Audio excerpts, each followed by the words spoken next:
Hello guys, welcome to this video. In this video I'm going to teach you about if and else statement. So what is the purpose of if and else statement? So let's see this if statement, that if the particular condition is true, then the body of if statement will be executed. So what happens if the condition is false? So if the condition is false, then what to display on the web page? We will use else statement. So inside the else statement, so inside the body of else statement, the statements will be executed if the condition is false. So let's see the previous example, that is enrolled variable. So I'll use here if else statement. So if the condition is false, then what will happen? Now I'm gonna write here echo statement that will display if the condition is false. The message that will be displayed here,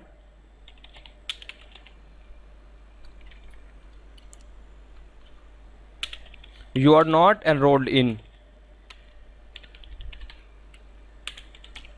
Now I'm gonna save the file and open this in web browser, refresh the page. Here you can see that you can start this course. Now if I change the condition to false, then you will see that what happens. Now I'm gonna save the file, refresh the page. Here you can see that you are not enrolled in. So this is used for if else. If the condition is false, then the if else statement will be executed, the body of else statement will be executed, and if the condition is true, then the body of if statement will be executed. Now let's see or consider another example here. For example, let's see that here is a number that contains a value of 10, let's see, and we want to check that either this number is even or odd. So to check that either this number is even or odd, I'll make here a condition.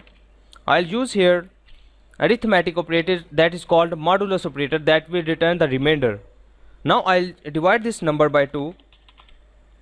So I'll check the remainder by using mod operator. So if the number divided by 2 is equals to 0, so this means that if the number after dividing by 2 returns the remainder 0, then this means that this number is even. Now I'm going to write here the body of the if statement echo number is even. As in else statement, I write that the number is odd. So this is the body of else statement. You can see that the number is odd. Now I'm going to save the file and open the web browser. As you can see that this number is even, so this statement will be executed that the number is even. Now I'm going to save the file and refresh the page. You can see that the number is even because I have entered an even number in this number variable. Now if I enter here an odd number, you will see that the number is odd will be displayed on the web page. Now I'll refresh the page. So here you can see that the number is odd. So this is an if statement. So hopefully guys you have understood about if else statement, that why we use if else statement. So thanks for watching this tutorial. I'll see you in the next tutorial.